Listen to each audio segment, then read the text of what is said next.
Thank you very much. I don't speak too much. I'm very quiet sometimes. First of all, I'd like to say thank you to people in Kazakhstan for having me here, and also to, obviously, to Alexey for recommending me to come here. Thank you very much. It's been wonderful so far. In the UK, in the 1970s, 80s, all the schools and academic institutions were encouraged to sell off their playing fields, their sports fields, their football fields, and also whatever gymnasium type property they have. So in the UK, to do something like this would be completely impossible. Everything is in private hands, everything. I have to hire a hall in a men's club to train my students, because I cannot find anywhere else to train. In the UK, there is no support whatsoever from the government, and certainly no support whatsoever from businessmen. There are no sponsorships at all. So to do something like this in the UK is impossible. We have big problems in the UK with our youth. It is not unknown for juveniles, young people at the age of 11 to be involved in armed crime, stabbing people with knives as young as 11. The streets, children roam the streets. They have nowhere to go. Nothing to do except get into trouble. There's a big problem with juvenile delinquency and a big problem with drugs. Mainly it's because there is nowhere for the youth to do anything except get into trouble. And people like me get no support whatsoever of anybody. But here, you have what I would call utopia. You have the political will from the politicians, but what I've seen so far from all you people from different martial arts organisations and bodies, you appear to have the political will amongst you to do it. But talk is easy. You know, anybody can talk. Doing is the problem. And if you don't get up and actually do something, it won't happen. There's a lot of expertise here. Forget the visitors. There are a lot of expertise already within this country. You have, obviously, Russia, as it was before, in Kazakhstan. You have a wonderful record of sporting achievement. I actually went on the internet before here to find out a little bit about Kazakhstan, and obviously you're very famous for your wrestling, which is special to Kazakhs. So you have a culture of combat sport. But you have to also remember that if you're going to do something like martial arts, not everybody necessarily wants to compete. A lot of people want to do martial art and have the combat and the competitive side of things, but not necessarily to become a world champion. And I think you have to try to supply the means for everybody to take part without them wanting to become a world champion. But the problem then is that you only, or there is a chance that organisations only put all their emphasis and backing on those people who are going to become champions. What about the other little man who just wants to do martial arts, or the little girl, or the older person who just wants to do martial arts? There's more to martial arts and sport than just competing. martial arts is not just about fighting, it's about not fighting, isn't it? It's about being a good person. And I think that is the most important thing. If you can encourage younger people to be involved in whatever sport, obviously I am very biased towards martial arts because that's what I do. But if you can get together and if you all sing with the same voice, then you will create interest. Because my background, although I learned my martial arts all from the military. I joined the military at the age of 15. So my background is not necessarily a sporting background. Mine is different. But whilst I was in the military, I qualified as an educational psychologist, and I specialised in training and development. So I'm not just a martial artist, hopefully I have something else as well. If you're going to come together as a group, then of course we're talking about students, we talk about the young people, but what about the coaches and the instructors? I say coaches and instructors because they're not the same thing. An instructor teaches people to do skills. I'm not a coach, I don't teach sport. I teach combat skills. Here you have great masters who teach sport, as well as the other side. But on the sporting side, you are a coach. On the non-sporting side, you are more an instructor. There is a difference in approach to what you're teaching. Who's going to teach and ensure that the level of the instructors and coaches is at the level that you want? Because your students will only achieve to their best abilities, not your best abilities, to their best abilities, if they're guided and supported by people who are also well trained. If you get a person come to your dojo who can't lift a leg, you know, and do 5 kicks without stopping, but then you've got another little boy who can do 50 kicks without stopping, there is a tendency to put your emphasis on this person who's a natural. But surely, if this guy who can only do 5 kicks today, but if tomorrow he can do 7 kicks, which person made the biggest achievement?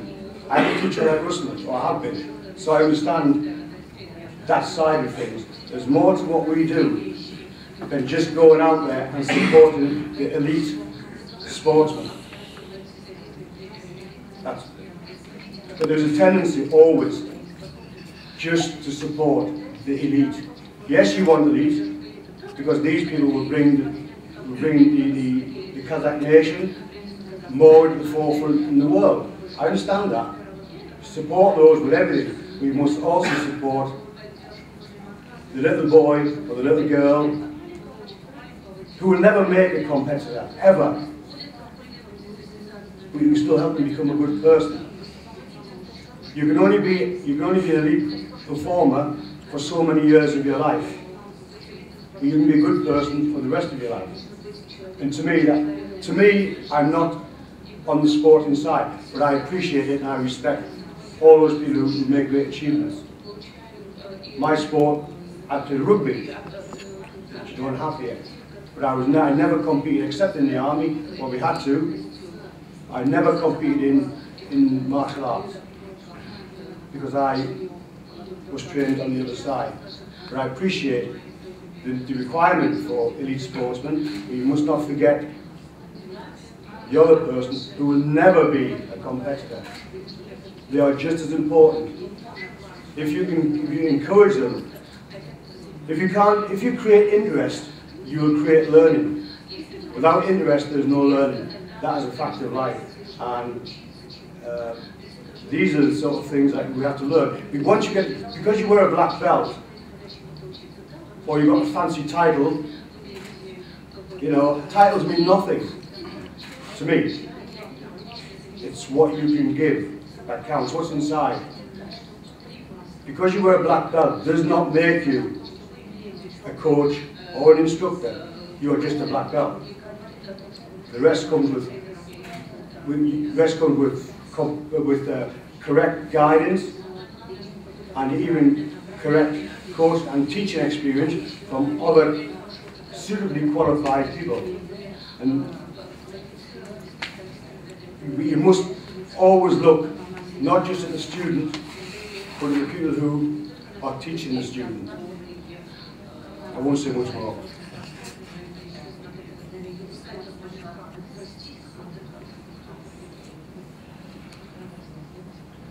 I think, yeah, just one minute. I think it just, I finished what I have to say, but the main important thing I want to say is that there's more to life than competition. Not everybody is an elite performer. Coaches and instructors also need correct training, but the biggest thing you have to do is to do, not to talk. Hi everyone, my name is Nori Runasawa.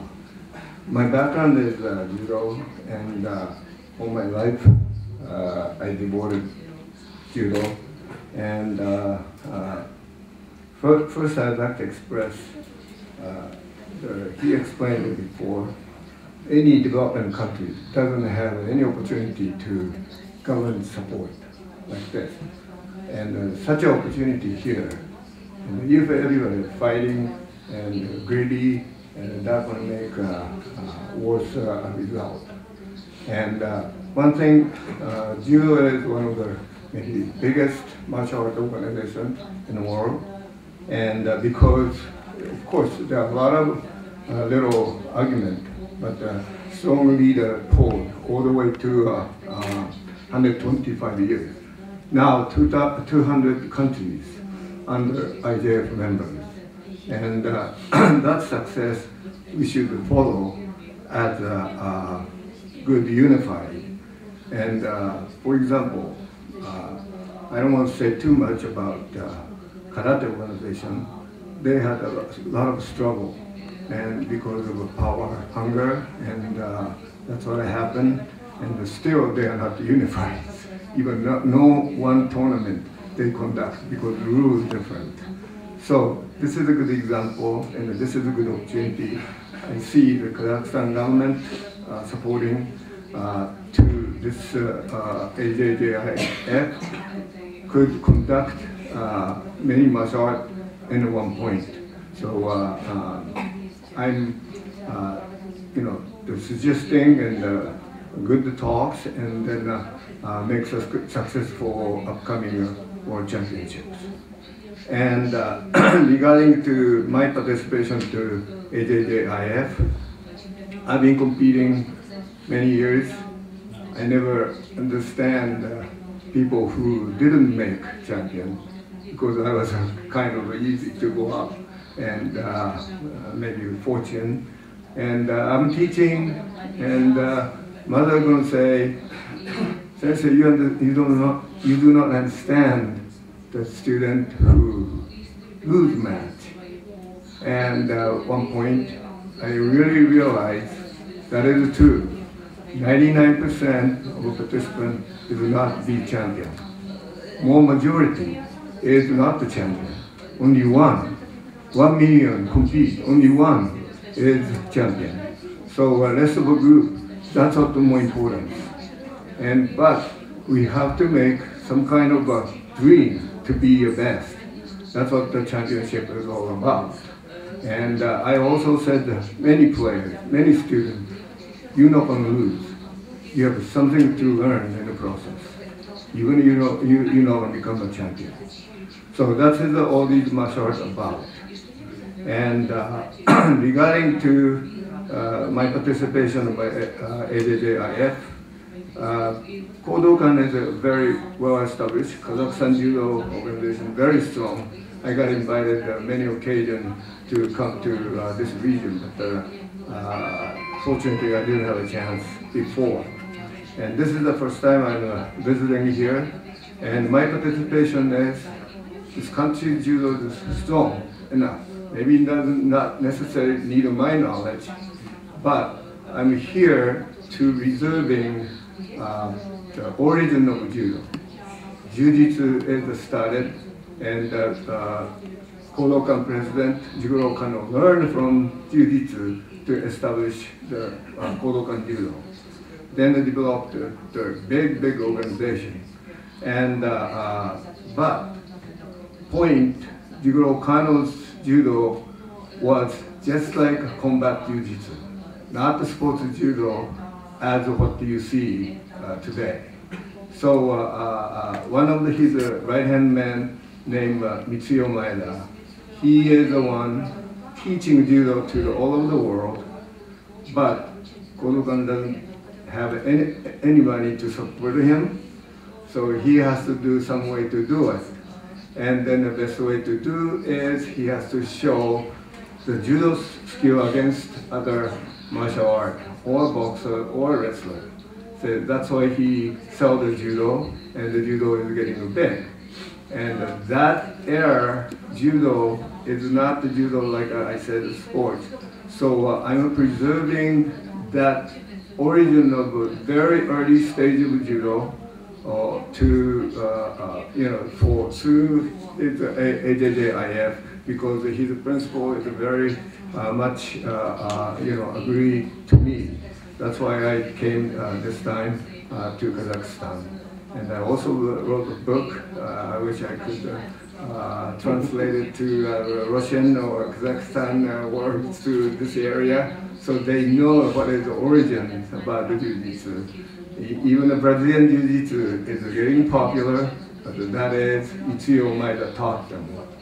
Then nobody knows this judo man and judo master, and also originally from jiu-jitsu made these kind of success.